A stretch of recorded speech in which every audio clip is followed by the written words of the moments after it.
When it comes to quality sleep, Ashley has you covered with top mattress brands at winning prices and with special financing options available. You can snooze now and pay later. Plus, your mattress purchase helps give the gift of better sleep to children in need and U.S. Special Operations Forces. Visit your local Ashley store or shop online today and make every snooze count. Financing is subject to credit approval. See store or ashley.com for details.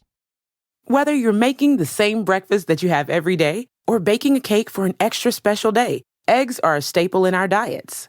Eggland's best eggs are nutritionally superior to ordinary eggs, containing 6 times more vitamin D and double the omega-3s. Not only are they better for you, but Eggland's best eggs taste better too.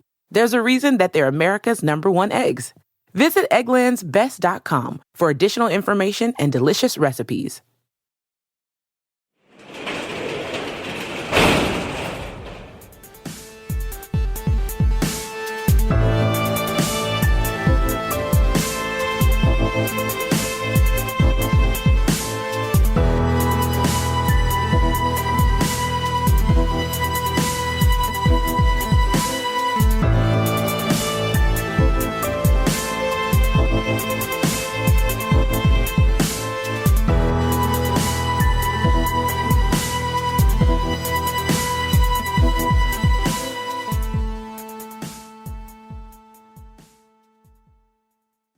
Welcome to True Crime Garage. Wherever you are, whatever you are doing, thanks for listening. I'm your host, Nick, and with me, as always, is a man who drinks apple juice because OJ will kill you. He is the captain. It also unclogs your pipes. It's good to be seen, and it's good to see you. Thanks for listening.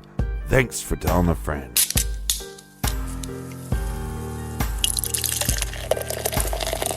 This week in the fridge, we have an interesting one. This is called Shadows of Their Eyes. This is a dark sour beer aged in oak barrels.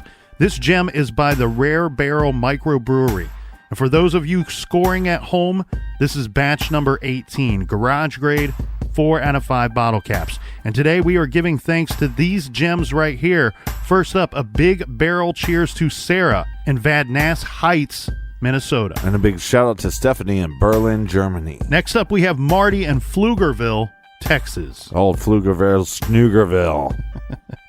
And a big shout out to Hope in West Dundee, Illinois. And we have Rachel in Knoxville, Tennessee. And last but certainly not least, we have Big Nick in Virginia Beach, Virginia. Big Nick says it's good to hear you and it's good to be heard. So, little tip of the cap to the captain there.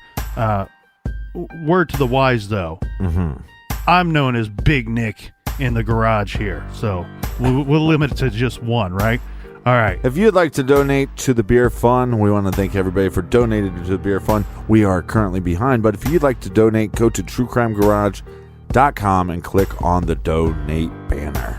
We are behind. It would be weird if we were ahead. Then we're just making names up. So thanks to everybody for contributing to this week's Beer Fund. You can do that at truecrimegarage.com. While you're there, check out the store page, sign up on the mailing list. That is enough of the business. Wait, hold on. While you're there, get a good look at the Big Nick. The extra crispy kernel. All right, that's enough of the business. Everybody gather around, grab a chair, grab a beer. Let's talk some true crime.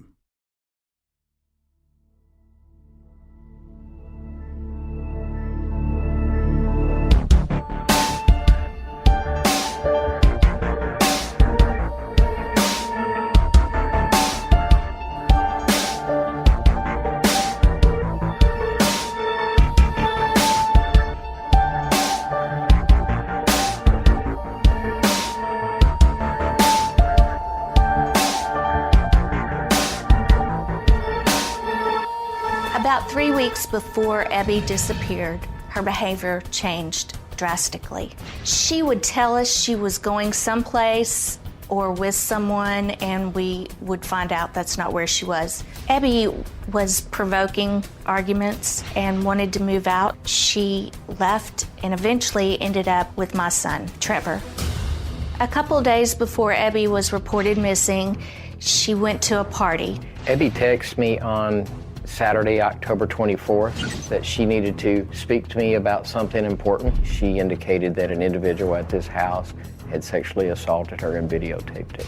There were 4 boys at the party. She told me she was assaulted by one. Ebby was hysterical and wanted my husband to go to the police station with her. I told Ebby that I would meet her after dinner to sit tight, and I'd let her know when I was on my way. The last question I asked her was if she wanted to go file her police report, and she stated, yes, I'm certain. The next afternoon, my stepson Trevor came by. He contacted Ebby about an hour later, and she told him that she was outside his house. So Trevor went out, didn't see her, asked her where she was. She didn't know where she was, but she knew she was with her car. At that point, Trevor told me what had happened, told me that Ebby sounded really messed up, disoriented. He'd never heard her sound like that before. To my knowledge, Trevor is the last person in our family to speak to Ebby.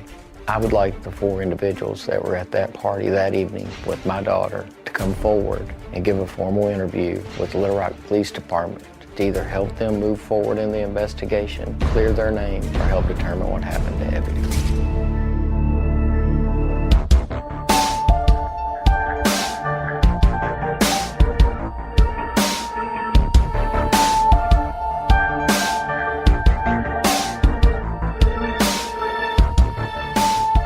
Some cases we approach the story by starting off with the main event, which may be a murder, an abduction, or a disappearance. But in this case, the events unfold in such a peculiar way, we will just roll with the chronological approach. Much of the biographical information we are about to relay comes from a series of articles in AY magazine dedicated to this strange case. Now, the trailer you just heard was taken from the Dr. Phil show, who has done some extensive coverage on this case. Ebby Jane Steppach was born March 31st, 1997, to Lori and Peter Steppach. Ebby's name, which Lori laughingly says she borrowed from a church friend whose daughter's name was Evie. Her unusual name signified how special and unique her mother felt her child was. Ebby's middle name is Jane, which is also her mother's middle name as well. Lori hoped her little girl would embody a combination of her mother's traditional religious values and a free-spirited, one-of-a-kind persona. Ebby's family consisted of an older half-brother actually, named Trevor, and a younger sister named Harris. Lori says she and Ebby's father split when Ebby was just a first grader. Lori says that the marriage was a, quote, bad situation, but when it ended, it was still abrupt and shocking to her and her daughters. Lori went on to marry Michael Jernigan, who helped bring some stability to this broken family. Teenaged Ebby was known as Ebster to her family. She loved Hot Pockets, her dog Furball, music, the beach, and the color purple. When she graduated from high school, Ebby wanted to go to cosmetology school and later get her real estate license. She was also interested in languages. She studied Spanish, Turkish, and Hebrew. Lori says Ebby was always stubborn and independent. When she was young, she did not like her name, and she went through phases where she would insist on being called something else. Lori says Ebby was a homey person. She liked to stay home. She had friends over to her house more than she would go to their homes. As she got older, she developed into a fiercely loyal person. While she was hard to get to know, her friends say that once you broke down her walls, she was selfless and generous and passionately stuck by her friends' sides. And Ebby's friend Danielle Westbrook describes her as kind, loyal, loving, courageous, strong, and perseverant. One story that captures this is when her classmate, this was a boy named Caleb Boyd, he was apparently wrongfully incarcerated for having a gun on school grounds. The way that this story works is instead of turning her back on him like so many of his other friends did, right, Ebby took the lead in mobilizing students in support of Caleb. She initiated a letter-writing campaign and petitioned the court, and it worked, getting Caleb released. Although these characteristics of Ebby's were largely positives, Her mom says there were some downsides to her loyal and trusting nature. Ebby got hurt a lot because her strong feelings weren't always returned. In her early high school years, she was bullied, and she changed schools, switching to the Little Scholars of Arkansas Academy from another small private school. Later, Ebby's loyalty and stubbornness reared its head when her mom tried to get her to see that a few of her boyfriends and other friends were less than she deserved. As high school progressed, her independence morphed into full-blown rebelliousness. Ebby started breaking her parents' rules and hanging out with a new crowd, a group that she met at her job at Foot Locker at the McCain Mall. She had worked hard to land this job. This was the summer before her senior year. Ebby spent most of her money on makeup and clothes, and she started to work more and more to be around these other kids her parents didn't know. Things were exacerbated by the car that Ebby got from her father, Peter. Lori said it gave her daughter the feeling that she could go wherever she wanted to, whenever she wanted to. Right, that's a typical feeling for teens. Hey, I got a car. I'm out of here, man. Mm-hmm. Ebby, who was a very pretty girl, 5'2", 110 pounds with blonde hair and hazel eyes, she is acting out in ways her parents did not like. And we all know we don't mean to give Ebby a bad name. This is a phase most kids go through. A lot of kids go through. They want to not be around their parents, not listen to their parents, and they're hanging out with these other people that her parents are calling kids. But let's keep in mind, these are people that she's working with. So as we go through this, we are uncertain, and the captain and I talked about this last week, we are uncertain if these are in fact actually kids, right, because it's a job. So at the youngest, we're probably looking at 17 or 18, but very likely 19, 20, maybe even 21-year-old young adults. Now, Ebby, as we said, she's acting out. She's lying to her parents, not going where she says she's going, hanging out with people that she says she will not hang out with. She and her mom and stepdad continued to butt heads, and things escalated. Ebby would periodically storm out to stay at her friend's home, at Danielle's home, but would always return home the next day. Now, when Ebby started her senior year in the fall of 2015, she made a decision that her mother would not support. She switched schools. This was from the Lisa Academy to Little Rock Central High, which is a very big school. She went from a small school to a very large school. This was a major change for Ebby, who had been in a sheltered private school her whole life. Sure enough, new kids she was hanging out with introduced her to marijuana. Her parents did not approve, and in a heated argument in September, Ebby and her mom agreed that she should move out. Lori was determined to stand firm. Her house, her rules, and if Ebby moved out, she couldn't come back. Lori agreed to pay for certain things, but Ebby would largely be on her own, and she would have to work. Quite a bit of this situation reminds us of Brianna Maitland. The case we covered, episode 254 and 255. Brianna switched schools as well. And remember, she started hanging out with the wrong crowd. Right. Eventually moving out of her parents' house. And working a lot. Vanishing in 2004 and unfortunately not seen since. Ebby didn't have much of a plan. In fact, she rotated between houses quite a bit. She crashed at her older brother Trevor's home. She stayed with her biological father, Peter, and with a friend, Kaylee Foley. So she's bouncing around from all of these three homes for a time. And Lori and Michael began receiving calls from Central High. Ebby was missing school. They decided not to confront her about this. She is still in school, but technically she is an adult at this time. Right. Sometime around mid-October, Ebby showed up at Danielle's place, asking to stay there for a while. The two shared Danielle's room, listening to music, and they went out on long drives.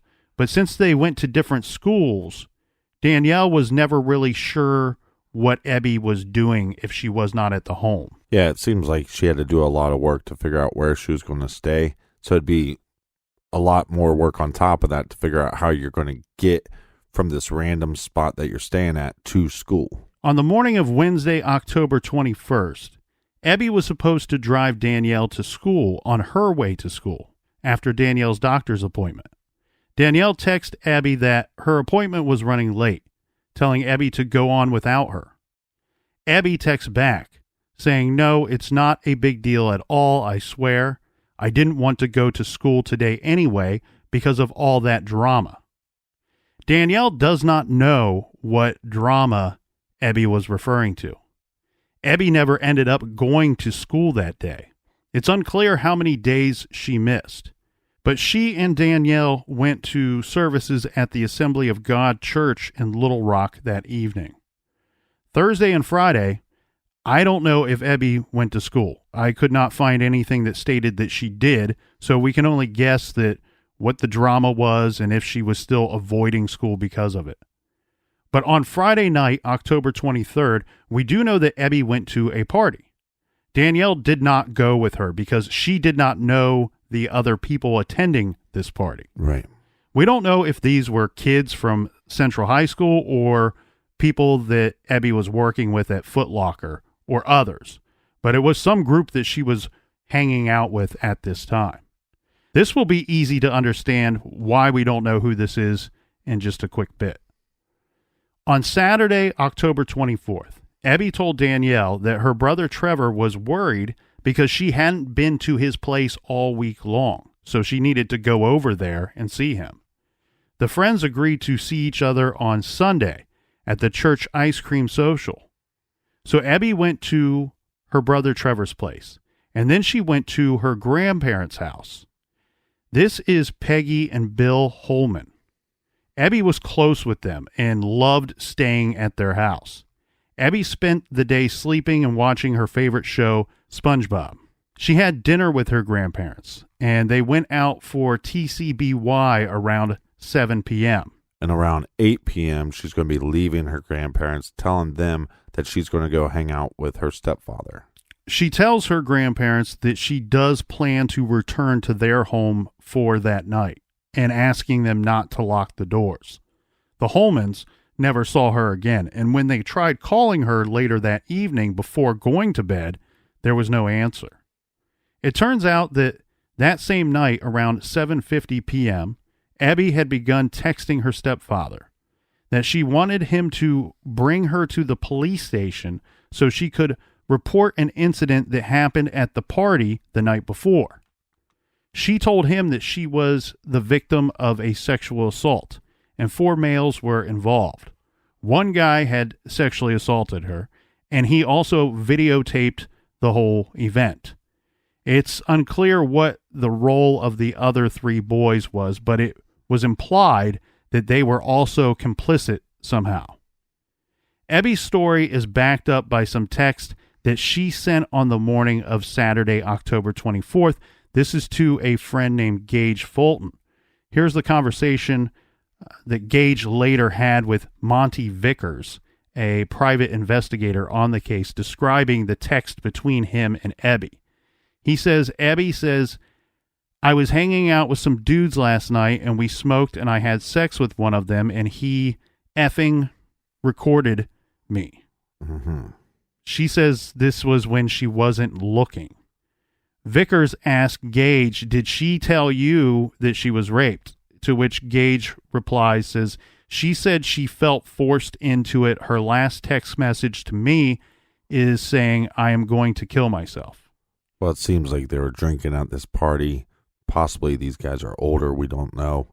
I think we both kind of assume that these are probably more likely people from Foot Locker than her high school. Yeah, or friends of Foot Locker friends. Yeah, so it seems to me that maybe she felt pressured or whatever. But anyway, she ends up having sex with this individual. Then he tapes it or films it without her knowledge. Right. And he's probably sharing this with the other guys at the party. And that's probably why she is saying that they're involved in some way. Yeah, and we say the word sex, but we're using that very vaguely. Well, those are also her words. Yeah, but we have her telling Gage that she said she felt forced into it. So now we do know that Ebby did not kill herself. Instead, she began texting her stepfather while he was eating dinner that night.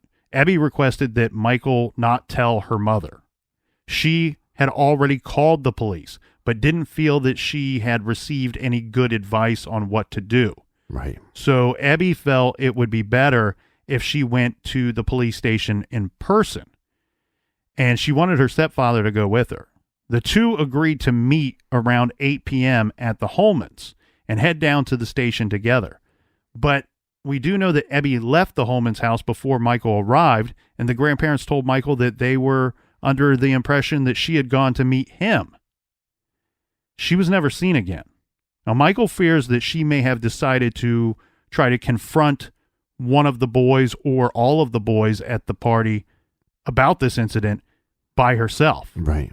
And he says probably to try to get a hold of the video.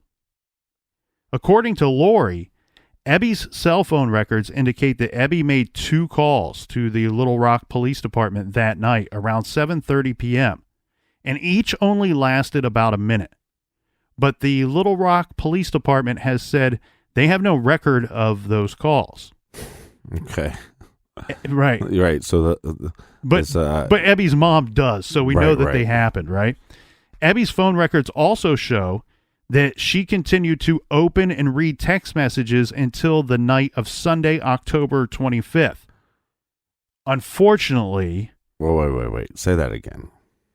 Well, the phone records show that, and I have here in my notes that she, indicating Ebby, but I think what we should be clear on is we don't know who was opening and reading text messages, but somebody was until Sunday of October 25th. Right. It's clear to me that we have Lori, her mother, believes it to be Ebby, but as we just stated, we don't know for sure. No, I think what happened is she goes missing, and somebody is going through her phone to try to clear some evidence. I think that's what it is. Well, and nobody knows where she spent that Saturday night. Right. I mean, she could already be in danger, as you just said. Now, the family started to be worried when no one heard from her by the next morning. Right. We got to keep some things in mind here. There's a lot going on, and there's a lot going on in this phase of Ebby's life. As we already stated, she's not always honest about where she is, who she's hanging out with, and there were times even before moving out that she would leave in an argument and go stay somewhere and then come back the next morning. Well, and the difficult thing is that she is 18, so technically she doesn't have to be honest about where she's going. Yeah, so you have like really mixed emotions and thoughts and feelings by her family right now, where she didn't show up to meet her stepdad. She tells her grandparents that she left to see the stepdad. He shows up at their door, and they're like, "What are you doing here?" Right. But at the same time, you got these concerns, but you also have a history of somebody running out for the night, right, and not being where they're supposed to be. They say that they tried calling and texting Ebby, and all of those texts were, it's according to her phone records, state that they were read by somebody. Mm-hmm. They weren't responded to. Finally, around 5:30 p.m. on Sunday the 25th, Ebby's brother, Trevor, got a phone call from her. She did not sound like herself. He said she sounded panicked and disoriented. Ebby told him that she was in her car parked outside of his house. So he hangs up the phone. He goes outside to meet her, but she is not there. There's no sign of her or her car. Mm-hmm. He calls her back and asks, where are you? She said she was in her car, but did not know where she was. And she could not tell him who she was with. The last thing she said was, "I'm fucked up." After 4 minutes of back and forth, with Ebby not making any sense at all and not giving him any information, she hung up the phone, and no one has ever heard from her again. Her phone started going to voicemail. On Sunday night, when Ebby hadn't turned up at her grandparents' home, and after that worrisome phone conversation with Trevor, her family started actively looking for her, searching the neighborhood and calling around to her friends. Ebby's sister texted Danielle asking if Ebby was at her place. Danielle, who was at the ice cream social, said she had planned to attend with Ebby. Right, but obviously Ebby's not there. Correct. And now Danielle is joining in the hunt as well. She starts calling and texting Ebby's phone. She starts calling other friends to see if anyone knew where she could be. When she got no response from Ebby, Danielle started driving around, looking for Ebby in places she knew her friend would frequent. Mm-hmm. But all of this effort, nobody would find anything.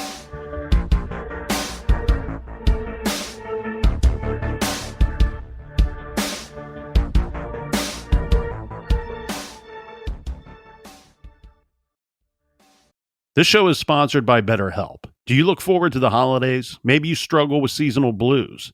This time of year can be a lot, and it's natural to feel some sadness or even anxiety about it. But adding something new and positive to your life can counteract some of those feelings. Therapy can be a bright spot, something to look forward to make you feel grounded, and to give you the tools to manage everything going on. If you're thinking of starting therapy, give BetterHelp a try. It's entirely online, designed to be convenient, flexible, and suited to your schedule. Just fill out a brief questionnaire to get matched with a licensed therapist and switch therapists at any time for no additional charge. Find your bright spot this season with BetterHelp. Visit BetterHelp.com/garage today to get 10% off your first month. That's BetterHelp, HELP.com/garage. Rosetta Stone is the language learning program with a lasting impact. I've been using their app to learn French, and it's not just about memorizing words, but actually having real conversations. And it's not just French. They offer 25 languages. Right now, Rosetta Stone has an awesome holiday deal, 50% off their lifetime membership. Every language, unlimited access forever. For anyone keen on diving deep into a new language, check out rosettastone.com. It's a game changer. At Consumer Cellular, you get the same exact coverage as the largest carriers, but for up to half the cost. Same thing, up to half the cost. Up to half the cost for the same thing. 50% the money for 100% the same thing. I hope I'm making myself clear. Consumer Cellular. When freedom calls, we're here to answer. Call us at 1-888-FREEDOM. Half the cost savings based on cost of Consumer Cellular single-line 5GB data plan with unlimited talk and text compared to lowest cost single-line postpaid unlimited talk, text, and data plan offered by T-Mobile and Verizon May 2023.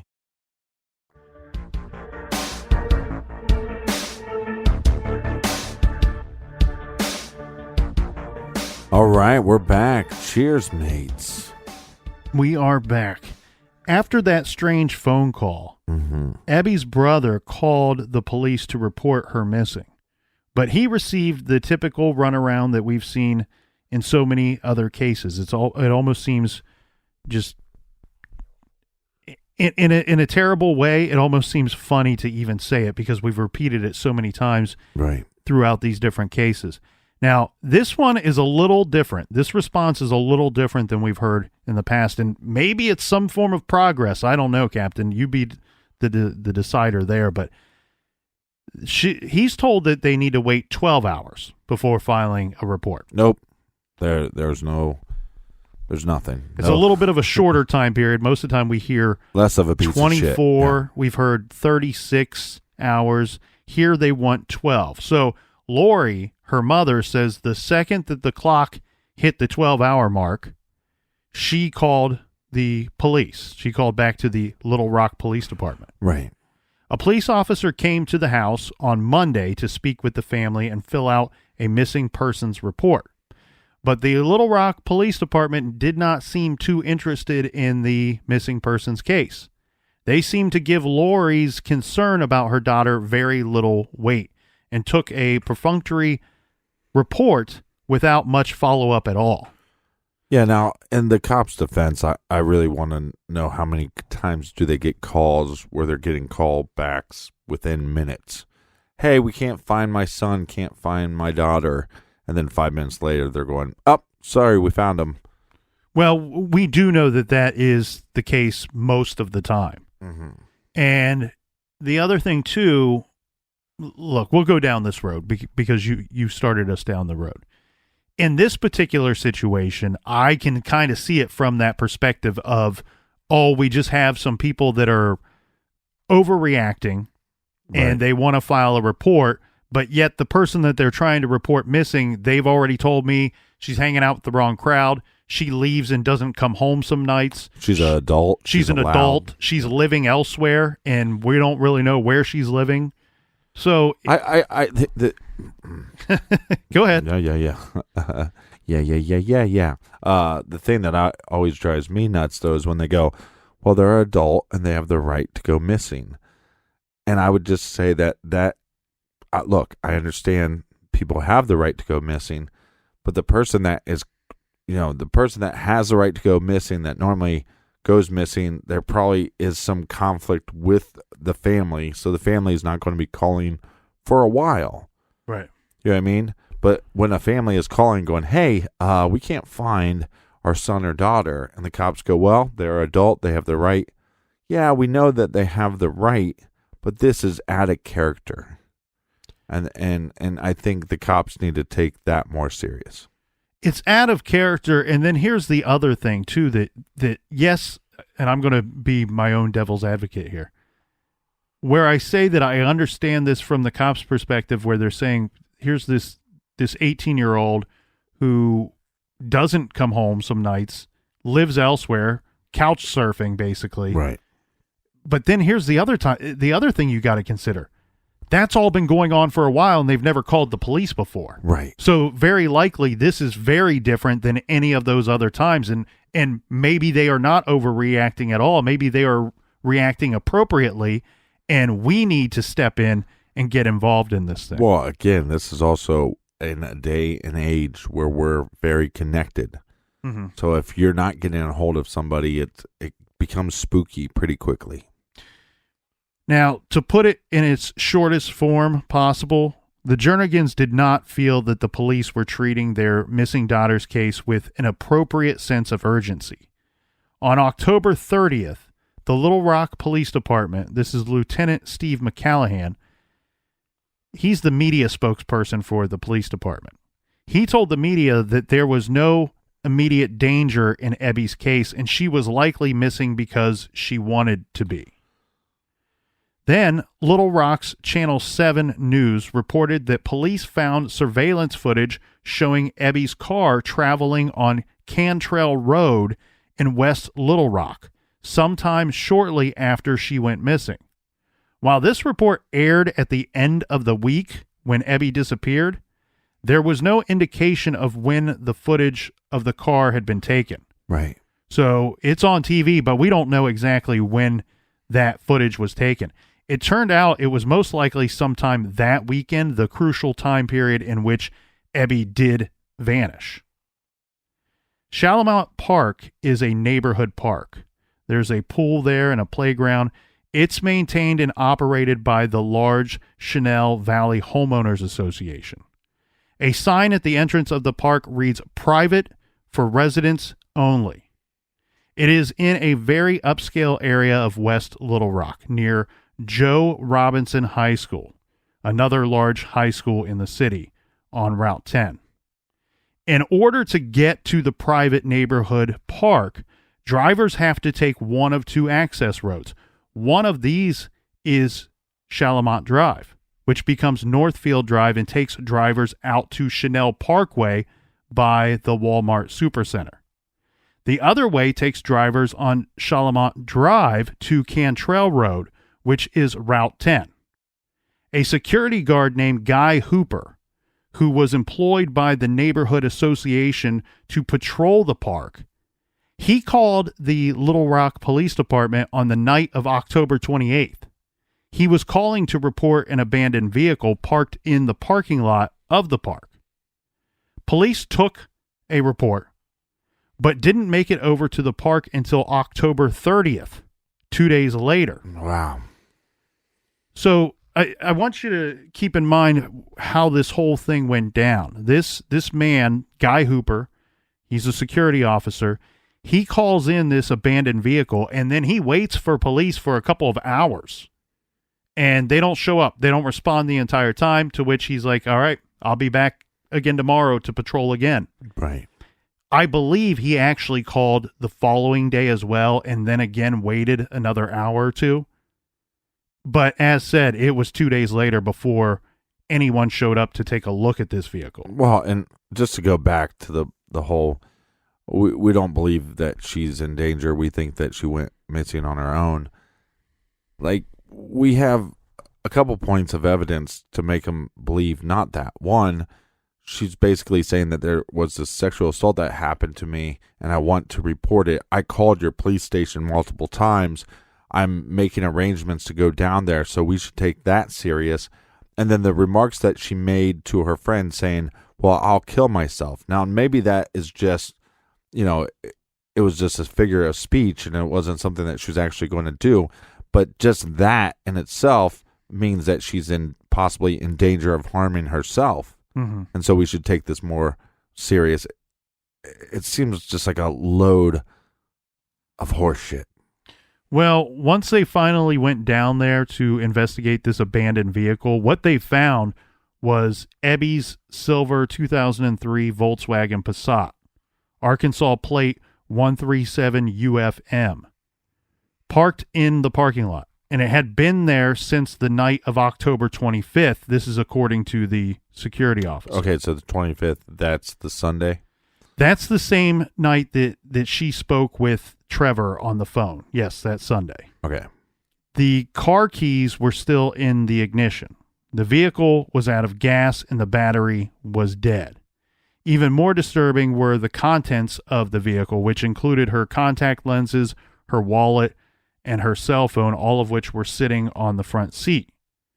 Now, really, truly what they find there, keep in mind, she's moving around from house to house at that time, staying a little bit with her brother, a little bit with her biological father, and then a friend or two. They're going to find not only just these items, but they're going to find basically all of her possessions that travel along with her from house to house in this car. Yeah, her car becomes basically her storage unit. Yeah. Now, these items are of importance because Lori later said that Ebby couldn't see without her contacts, and she would never, ever not take her phone somewhere with her. Lori says this was Ebby's lifeline to her family. And now keep in mind, she's not living with she's not living with her family, but she's still close with them. Mm-hmm. And the fact that all of Ebby's makeup was still sitting in the vehicle as well, that Lori says was the clincher for her. She immediately knew that something was wrong. Something bad had happened. Now, let's take our own little investigation into this vehicle too, Captain. What did we say here? We got the car keys still in the ignition. Bad sign. We got the automobile out of gas and the battery was dead. That, to me, suggests that somebody left the vehicle running in that parking spot. And we do know that it was there since that, what did we say, Sunday the 25th? Mm-hmm. And they're not there looking at it until October 30th. That's it. I get abandoned vehicles. I don't get having these types of possessions being found inside the vehicle in plain sight, 1. 2, vehicle out of gas and the battery's dead, keys in it. Somebody left that vehicle running. This is very strange stuff. Yeah. Now, upon finding the car, Little Rock police called Ebby's father, Peter. This is her biological father. His name is on the car registration. It was he who notified his ex-wife, Lori, that Ebby's car had turned up. Mm-hmm. Police apparently failed to notice that the name of a missing young woman was also on that registration, and her license was in the vehicle. While they were searching the car, they left the trunk open. Oh, it makes you wonder, did they fail to notice this, or are they choosing, because they're choosing not to look for somebody that we know that possibly is in danger, or we know they're choosing not to show up and take this report. We know they're choosing not to go investigate this car for 2 days. It's ridiculous. Well, and keep in mind a couple things. if the security officer had called multiple times to report an abandoned vehicle, the responding officer does not know. I mean, they may know that somebody is missing or has been, right.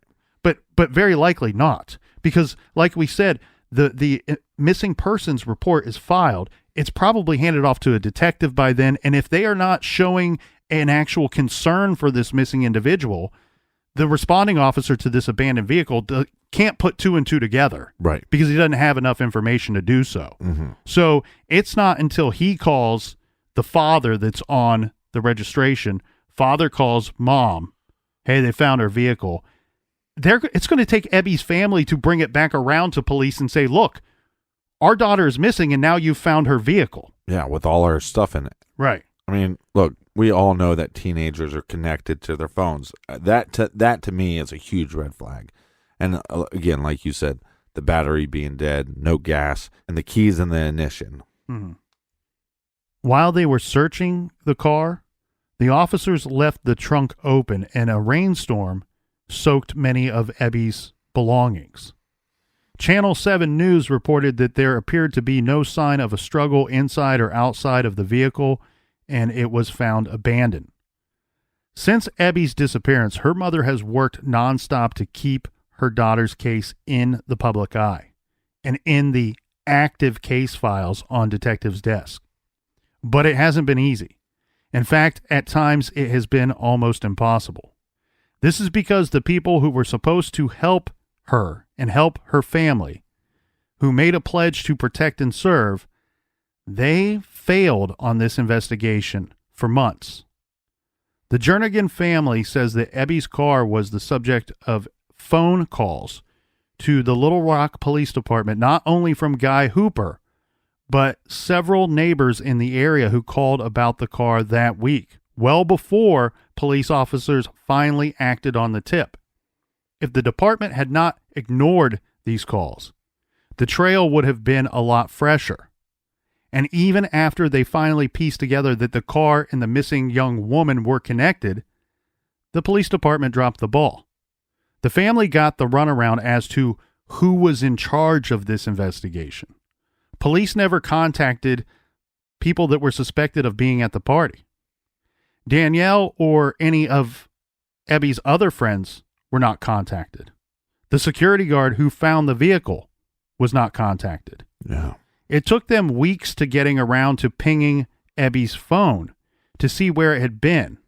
And when they did, they initially pinged the wrong phone number. So, oh, God. Yeah, let me take you through this horror story. Well, I mean, let's just reiterate the fact that they left the trunk open. Right. What are you, a moron?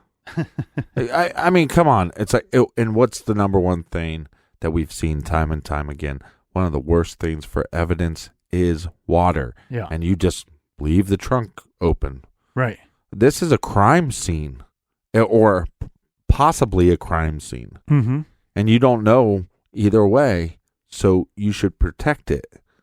But you're too lazy or stupid. Or both.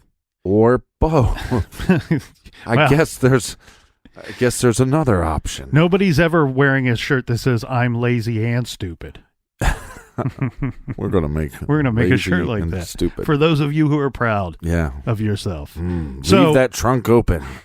Here's the thing. I'm gonna put my bike in it. Let me take you through this horror story. This is about the pinging her phone, but it ends up being the wrong phone number. All right. So they ping her phone, what is believed to be Ebby's phone. Yeah. And police tell her mother and stepfather, we've pinged the phone. It's coming from a location out about 45-minute drive from your home. Mm-hmm. So kind of out away from the city. And it's coming from a field out there. Listen to this. I mean, this is not sounding good, right? Your daughter's missing. The phone is pinging from a field kind of out in the middle of the country. You start thinking that's possibly where her body is. That's where we're going to find her. Mm-hmm. But then you're going, well, how did her phone get back to the car? Right. And that's, I guess I'm a little unclear on that, Captain. what they're saying is that when they traced these pings around the time that she went missing, they had the phone pinging out in this other location. Now, as you said, though, that's when the parents are like, oh my God, we might find her body out in that field. right, and this is awful. Look, if I'm the investigator, even if I ping the wrong phone, right? Mm-hmm. Even if I'm a freaking moron, Captain Moron Pants, right? And I'm pinging the wrong phone, and then I know that the phone ended up at the car. Before I tell anybody, I am going and searching that field myself. Or double checking the ping information. Right, but I'm starting with I'm a dumbass, right? I pinged the wrong phone, but either way, I made a mistake, right? But I'm going to be a good detective, a good investigator, and before I tell the parents and freak out, I am going to go check that field, and then I'm going to present the information. But maybe by checking the field and finding nothing, I would then double check, did I get the number right? Yeah, they're looking for ping information that would have taken place around the time that she was trying to call her brother, that she spoke to Trevor. Right? So, unfortunately, law enforcement figures out that they were pinging the wrong number. I bet they didn't even figure that out. I bet somebody in our family figured that out. Well, I believe it was a couple of days before they told the family, oh, we were pinging the wrong number. When they finally pinged the correct number, it did turn out that Ebby the phone was in Shalamont Park when she did, in fact, call Trevor. Right. Now, the Little Rock Police Department also claimed to be unable to access Ebby's social media. This is a part of the story that I really, we're talking about things that law enforcement screwed up on, that they messed up on, that they dropped the ball. Right. This one is just a small part of the story, but truly I feel like this is where they missed the bus the most. Because we have rumor of this video that might have been on somebody's phone. We have talks and Gage coming forward saying that I trade text messages with her. We know that she or somebody was opening and reading text messages on her phone on that Sunday. Right. So I really feel like, and especially given her age, that this social media stuff could have really helped the investigation, especially in the early stages of the investigation. What's going on here is they're telling the family, we don't know how to access these social media accounts. We do not know how to get in there, do a little spy work and figure out what was going on, who she was talking to. Because we're too stupid. Well, and then on top of that, what would be really key here is to figure out where, in fact, she was going when she says that she was going to meet her stepfather, because we know from the stepfather, right, that's not the case. He says, I was going to meet her here, and now she's gone. Right. So that could have really helped the early stages of the investigation. Why is she at the park? Well, at the very least, let's say she communicated with 4 or 5 other people after she left her grandparents' house. You need that trail of breadcrumbs. Right. You need to follow the breadcrumbs to get you from person A to person B to C and D until you get to the actual last person that spoke with her or had interaction with her, so you can figure out her location. Yeah, but I could just see the detectives the whole time on this case. All right, well, we checked her phone. This is the detectives talking to the family. We checked her phone. What's her name again?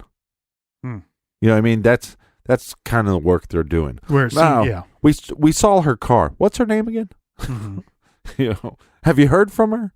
Like, no, do some work here. Now, Lori did try to assist the investigators as much as she possibly could regarding her missing daughter's case. She was the one that spent the man hours putting together Ebby's phone records. She got as much as she could from her social media accounts, and she passed all of this on to the detectives.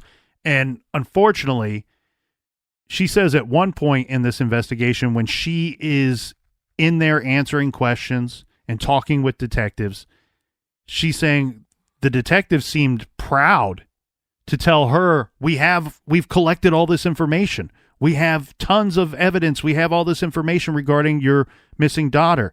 And he had it in the room with them. Right. And Lori says she looked at all of this information that he says he has and that has collected. And she says, unfortunately, this was everything this guy had, she provided to him. Right. She provided this information. So why he seemed proud to have that information makes absolutely no sense at all. Stupid or lazy. What's going on behind the scenes is the trouble of having Ebby and the family come forward stating two things. One, Ebby's intention was to meet her stepfather at some point that evening. Her family saying the stepfather was going to meet Ebby some point that evening. Yeah. Those things are now working against Ebby's family in this investigation, because now the way that they're working this investigation, they're suspicious of the stepfather. Of course. They want to know if in fact he was the last person to see her and what was really going on behind the scenes. They're basically believing that he is the murderer. Now, mind you, they wouldn't state in the beginning that this was a real missing persons case to begin with. Now all of a sudden they're saying, oh, we think that she disappeared because you made her disappear. Right.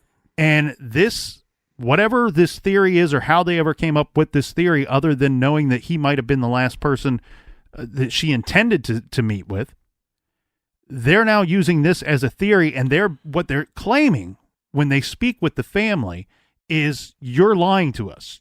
You are telling us a different story because you're trying to cover up what truly happened to your daughter. When in reality, what we have is a family who's trying to be actively involved in an investigation that would not be moving forward without them. Yeah, it's very difficult because we were talking about this before, I think on Off the Record, where I do not like the idea when detectives say, it's not my job to come up with theories. Mm-hmm. It's my job to collect the evidence and for the evidence to tell me what's happening. Now hold on a second. I understand you're saying that because you want to seem like you're smart and level-headed. But the truth of the matter is that you have to collect evidence, and along the way, you have to create different theories, multiple theories. Based off of the evidence you're seeing, yeah. Based off the evidence, but also maybe based off evidence you don't have yet. And you have to come up with multiple theories, and then you have to go down those rabbit holes and let the evidence tell you if that theory is true or not. In this case, they come up with this theory that makes zero sense, because what we have evidence of is this young woman making calls to the police saying that she was sexually assaulted. Again, I'm sick and tired of, look, the justice system doesn't take these claims serious enough. That's why she called the police department multiple times. They should be saying, you were sexually assaulted, come down to the station now. We need to take this serious. And then she's making claims to her friends, and now she's telling her stepfather. Mm-hmm. Now, again, we should take these claims serious, because not only is she stepping up to the plate, which is so hard for these women to do, but she's stepping up to the plate to talk to the police officers and law enforcement, mm-hmm. and that's frightening. And again, she's a young woman, and it's frightening to have to tell your stepfather. Frightening, embarrassing, whatever words you want to use. This is not somebody that, it's just frustrating. And super frustrating for a multitude of reasons, but also frustrating in the sense that you're telling the family that we don't want to work with you because we think you're covering something up. But even it though doesn't his seem wife, like, even if that is their theory, Captain, it doesn't appear that they were even investigating or working on building a case around that theory. They just weren't doing anything. And having the excuse that the stepfather is a suspect was just that, an excuse to not do anything, to just sit on our hands and not have to do anything, when we already know that you had this great lead of there was something that went down at that party that might have been a major ordeal, and it happened very shortly before she went missing. That's a freaking lead. Yeah, now I wouldn't blame him so much if the sexual assault charges were against the stepfather. Then you go, okay, well, A to B, we're looking into this guy. But that's not who the allegations were against. It was about this party. And I'm surprised these morons didn't turn to the stepfather's wife, Ebby's mother, and say, collect evidence against him, because you collected evidence on everything else.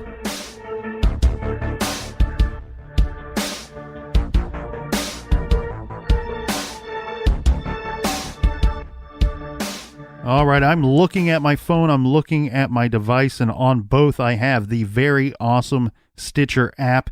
It is free. You can go out and get the Stitcher app, and we have all of our old episodes on there for free for you to listen to. Also, make sure you check out our other show called Off the Record. It is available on Stitcher Premium. Stay tuned until tomorrow. It's going to get pretty heated in the garage. Until then, be good, be kind, don't litter.